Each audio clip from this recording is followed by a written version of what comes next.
You finished your studies, but the real question is, what's your strategy? If you're unsure about your next visa step, this event is for you. Join our 3-day info event, the 407 Training Visa Explained, happening 25th to 27th February 2026, hosted by Enhance NT, a skills and hands initiative. Learn how the Subclass 407 Training Visa can give you structured workplace training and potentially open doors to long-term migration pathways. We'll break down who's eligible, how the visa actually works, pathways to 482, 494, 186, and DAMA, and the costly 485 mistakes many graduates make. Message 407 event on Enhance NT Facebook Messenger to reserve your spot, and we'll send you the full details. Seats are limited. Don't guess your future. Plan it wisely.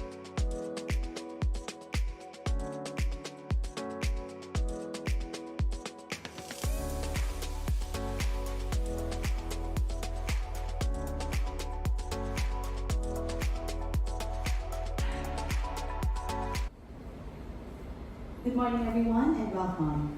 Before we begin, I would like to acknowledge the Larapia people as the traditional owners and custodians of the land on which we meet today.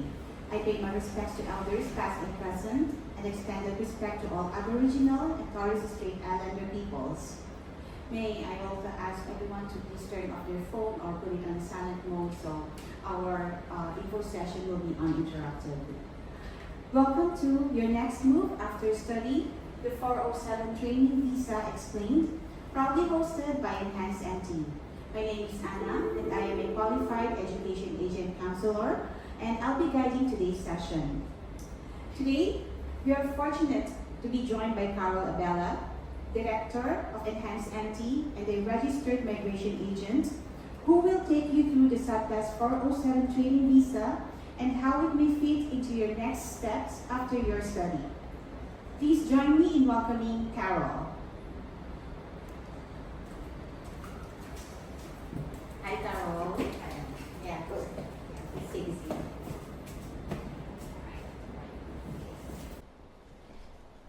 Thank you, Anna. Good morning, everyone. Good morning, John and Mark. Thank you for coming to our small studio. So thank you to DKJ Studio for hosting this event, and to our team, Tristan, Kyle, Eden. So my name is Carol. To anyone who's watching live on our Facebook Live, my name is Carol Abella, in Australian, Abella. Okay, so I'm a registered migration agent. My registration number is 201-4515. So I've been an Australian citizen for the last, I don't know, 4 years. Yeah. So, but I've been here in Darwin for 10 years now. Going 10 years in July. So we're going to talk about the 407 visa, and just to cut it short, the ending of this event is that we will be able to help you. That's the point. It's a long discussion. But before we get into the nitty-gritty details of the 407 visa, I do want to talk about, I think it's important to understand the background and the meaning of a visa. You know, we always talk about visa this, number visa that. There's so many visas, right? But what is it really? What does it mean to you? Because I think it's important as a visa holder that you understand why you were given this visa. I mean, all of us here in this room were given a visa to enter Australia, right? So I think it's also important to really understand what it means. And I have my cheat sheet in my iPad, but without looking at my cheat sheet, what does a visa mean for us, to you? Like for me, it's kind of like a ticket that you buy. You know, you buy it and it's given to you, and once you have it, you're allowed to enter a plane, board a plane, enter a bus, and there's an expectation that you stay in that bus or plane for a period of time. So it's like an exchange, you know, you buy it, it's given to you, but there's an expectation. It's kind of like that. That's what it means for me, but I'll go further. It's not just you buy it, you get it. You know, when it comes to visas, I remember when I was being interviewed at the Australian Embassy in Makati, the Philippines, because I used to be a visa officer. I remember when I was being interviewed for the role of a client services officer. So I was sitting, and the one of the panel asked me, so Carol, what do you understand about what we do here? Something like that. What do you know about the Department of Immigration and Border Protection? So at the time, DHA, now it's DHA, but at the time, someone's knocking. At the time, it was called Department of Immigration and Border Protection. So again, the question was, so Carol, what do you understand about what we do around here? Oh, please come in. We just got started. Yeah, please. Welcome. Thank you for coming. So we're talking about visas. So I'm telling everybody that when I was being interviewed at the Australian Embassy, I was asked by one of the panel. Her name was Louise Cranfield. She was my boss. She was my first boss. I didn't know she was going to be my boss, but she asked me the question, "What do you know about what we do around here?" And I said, "Well, I know that you manage the entry and exit of people coming in and out of Australia, and that you want to make sure that the people who are coming in are bona fide applicants." So I made sure to use the word bona fide because somebody tipped me. Someone tipped me to use that word. If you want the job, use this word in your interview. So I used it and I got the job. And I worked in the Australian Embassy for 5 years. So going back to my initial topic that I opened up to you guys, what does a visa mean to you? Because I think before we even discuss 407, 500, you guys are on a 500 visa right now, student visa? All of you? Yeah, so, you know, there's so many visas. What does a visa mean to you? For me, it's like buying a ticket. Like, you know, you need to go to a bus, you need to go to a plane, you need to enter Australia. It's a ticket, but there's an expectation that when it's given to you, there's a set of rules you have to follow. You don't just get on and do whatever you want. So what does it mean for you? Without looking at our cheat sheet, later I do have the exact definition according to the Department of Home Affairs itself. So what does it mean to you? Anna, let's start with you. Sorry? About the visa. Yeah, what does it mean to you? Well, visa allows you to enter into a country, but of course there are certain restrictions, or what do you call this? A visa, it allows you to enter a country either for work or for holiday, and you have to abide with the rules or the restrictions stated on your visa. Yeah, that sums it up. Does anyone else want to add? Eden, do you have anything to add? What is a visa for you? It's like a permission that allow from a country to enter another country, but under terms. Yes, permission. Yeah, that's a good keyword. Permission. You're given permission to. It's like a permit, you know. Yeah. How about our guest? Does our guest have anything to add? What is a visa to you? How about you, John? You seem to be deep in thought.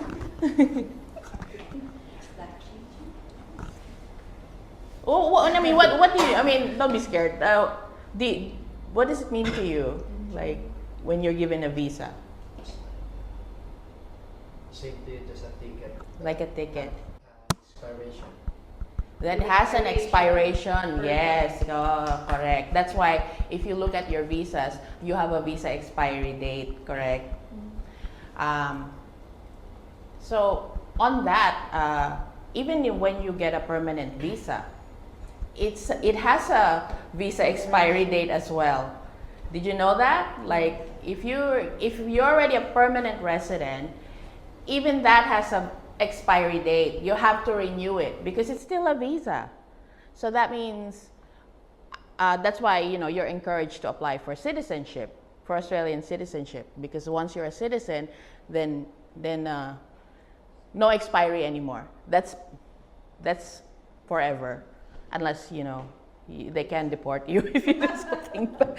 If you do something bad, if the government wants to deport you, it will. Okay, so let us look at the official definition of visa according to the Department of Home Affairs. So why am I discussing this? Why don't I just go to 407? Because it's important. It's important to know that the visa you're holding right now, it's temporary, but it matters. It's important. It's not like, oh, I want to get PR straight away. Wait, let me just open my iPad.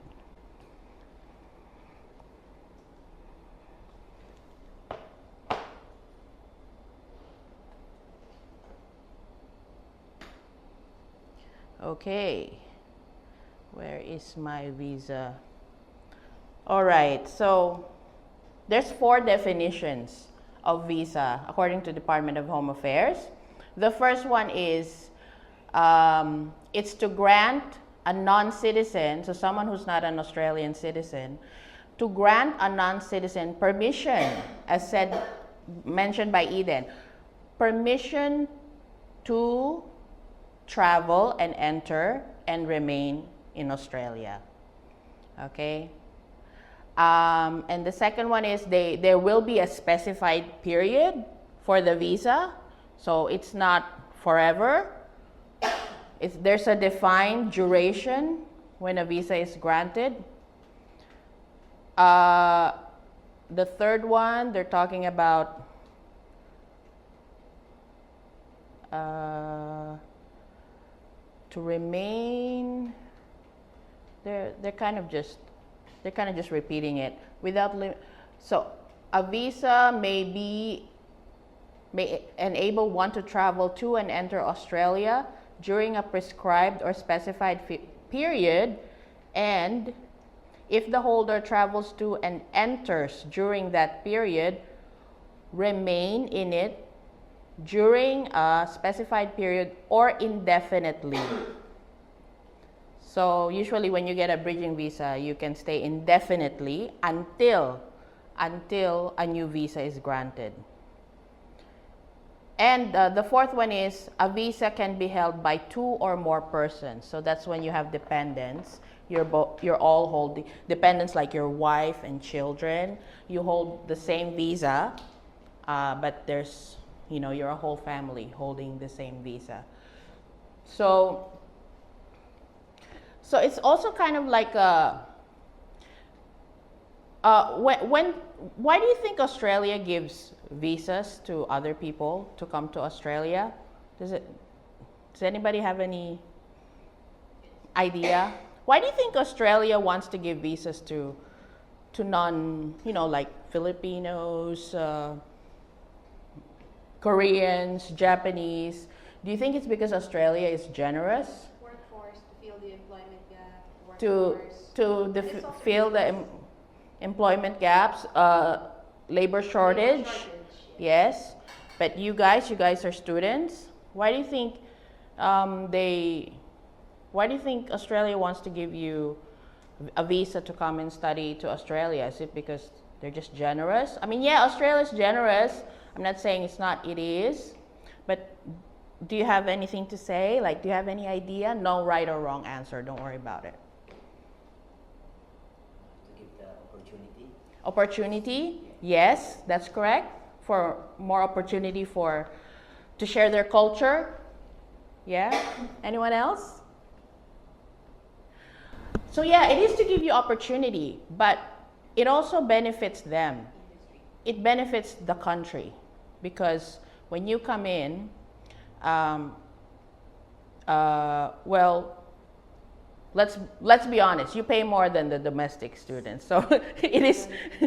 You pay a lot more. You pay a lot higher tuition fees than domestic students, but that's not it, you know. So it is a very it's an economic tool for Australia. You know, they bring in people, but they also want to trust you. They want to trust you that you will do the right thing, that you will contribute to the economy of Australia. So that's one reason you guys are so lucky you're here, that you know, you got your visa, you didn't get refused. But there is an expectation that you will contribute to the government. And if the visa officer believes, like when you apply for a visa, if the visa officer is not convinced that you will use your visa properly, then your application will be refused. You know, like for example, when you applied for your student visa, which is subclass 500, you had to show that your intention to study is genuine, right? You had to write a statement of purpose. If you really know what you're studying, where you're going to study, have you done your research in your own country? If this course is available, why do you want to come to Australia? So they're saying, yeah, we want you to come here, but we want to make sure you're not just using your visa for anything else, you know, other than study. And it's a temporary visa. We want to make sure that you intend to stay here temporarily. But that's kind of a conflict now, isn't it? Because we all want to get PR. You know, we all want to get permanent resident at some time in the future. It's a conflict.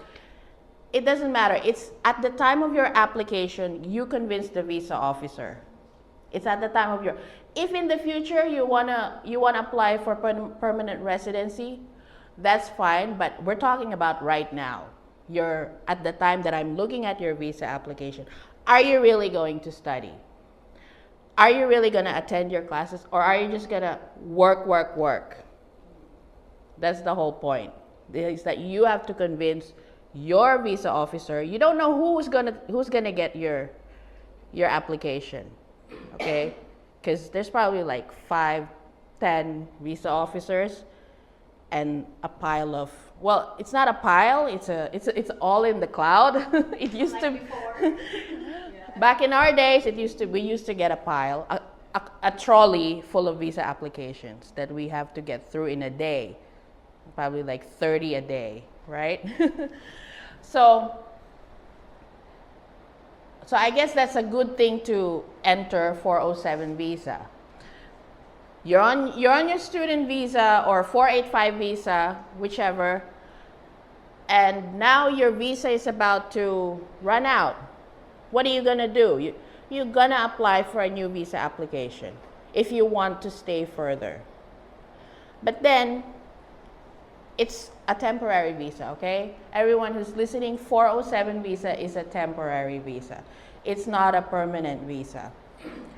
And in the Q&A, after, when we have Q&A, I will discuss more what it means, how does it affect your desire to become permanent resident? You know, if you're being assessed as, well, you have to prove you want to stay temporarily. How do you do that if you have a desire to be PR? Well, I will answer more during the Q&A. But as I said before, the ending of this event is that we can help you by using the 407 visa. Because most of you who have already studied or you've applied for graduate visa, or you're not eligible for graduate visa, this is the answer. And we can help you. With this visa, the only thing I'm going to say is you cannot apply for this on your own. It's not like a student visa where you just submit one application and then that's it. No. This visa is 3 stages. Okay? You need a sponsor and a nomination, not a nomination. The nomination is lodged by the sponsor. So you need a sponsor, you need a nomination, and the visa application. So it's 3 stages. So don't think, I don't want thinking, oh, I'm gonna apply for 407 visa, that's it. No, you cannot do it by yourself. Okay, you need a sponsor for that. What else is the most important thing for this one? The most important thing, other than it's temporary, is that the ones that we do for you is about enhancing your skills. Hence, we are called Enhanced NT. The train, because there's actually 3 kinds of 407 of 407 visas. There's the registration stream, like if you need to get a registration, like if you're, for example, you're a nurse or an architect and you're coming to Australia so that you can complete your registration. So that's one kind. And then the other kind is between agencies of the government, Australian government. For example, I don't know, maybe the Department of Home Affairs agency want to get some people to train in Australia and to be brought back to the Philippines or other country. Yeah, so, but the one that we do, the one that Enhanced NT does, is the one that enhances skills, okay? Enhances your skill. What kind of skill? Well, whatever it is you studied. It can't be any skill.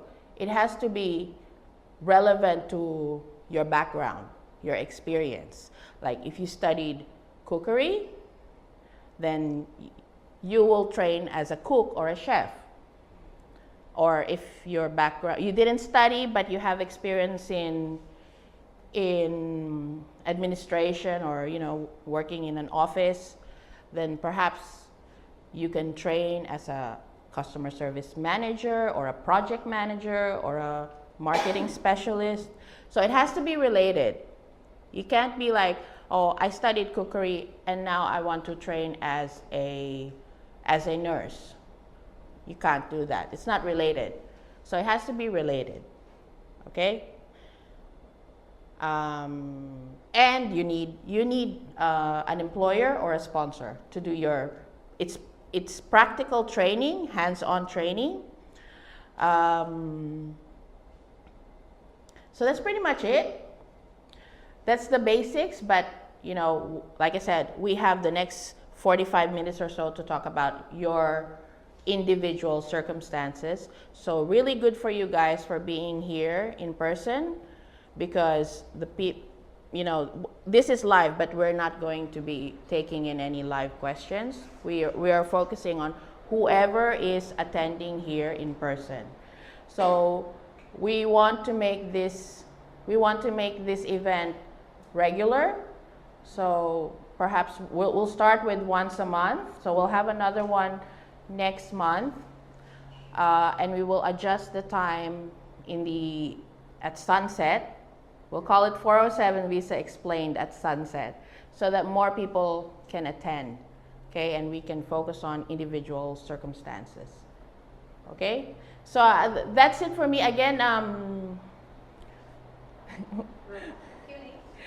the floor is open for Q&A. So thank you guys. Yeah, let's go for it.